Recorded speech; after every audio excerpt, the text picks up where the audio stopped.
In this short guide, we'll explain how set-aside visas work in the EB-5 program and why they're particularly important for countries with high demand for EB-5 visas, such as China and India in 2025.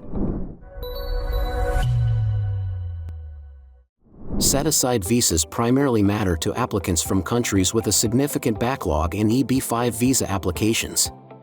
Currently, this includes China and India due to their high demand. To understand their significance, let's start with how visa availability and country limits work. The U.S. limits each country to 7% of the total annual allocation of immigrant visas to ensure a fair distribution. Additionally, immigrant visas are capped annually by category. For EB-5 visas, the annual limit is approximately 10,000 visas, which includes both the main applicant and their family members. In used visas, when demand is low in certain countries, unused visas are reallocated to those with higher demand. High demand and backlogs. If demand exceeds the available visas for a country, a backlog forms, a waiting list of applicants who must wait until visas become available. The Visa Bulletin, published monthly by the U.S. Department of State, provides updates on visa availability for each country and category. The EB-5 visa falls under the employment-based category of this bulletin. As mentioned, China and India have a high demand for EB-5 visas. Let's briefly outline the current situation for these countries.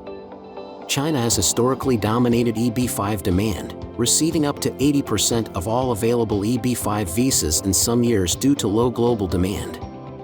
However, this has led to a significant backlog, with over 30,000 Chinese applicants waiting for their EB-5 visas in recent years. India's demand for EB-5 visas has surged over the past 5 years. Long wait times for other employment-based green cards, often exceeding 10 years, have made EB-5 a popular alternative for Indian applicants. Back to set-aside visas. The RIA legislation of 2022 introduced new EB-5 visa categories with specific set-aside allocations. Rural projects, 20% of total EB-5 visas.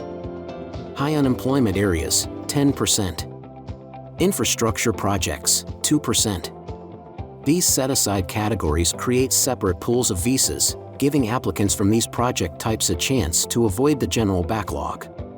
Initially, in 2025, these categories are open to applicants from all countries. However, as approvals for I-526 petitions grow, and with a majority of applicants from China and India, backlogs are expected to form in these categories as well. When a backlog forms, it affects the processing time for EB-5 visas in several ways. I-526 processing delays. USCIS does not process I-526 petitions for applicants until visas are available for their country according to the Visa Bulletin. Adjustment of status delays. Applicants cannot file for adjustment of status, if already in the U.S., until visas become available. Consular delays. Even after petition approval, applicants may face delays at the consulate stage before receiving their visa and entering the U.S. to obtain their conditional green card. So, what determines future backlogs? The size and duration of backlogs for China and India depend on the number of visas available for each set-aside category in a given year, the number of applicants from each country, the speed of I-526 approvals. Thanks to greater transparency from EB-5 advocacy groups, we now have better insights into trends and leading indicators, which help investors make informed decisions. While set-aside visas offer new opportunities, they are especially critical for investors from high-demand countries like China and India. The potential for backlogs will depend on the volume of applications and processing speeds in the coming years. Staying informed about Visa Bulletin updates and EB-5 trends is crucial for navigating the process effectively.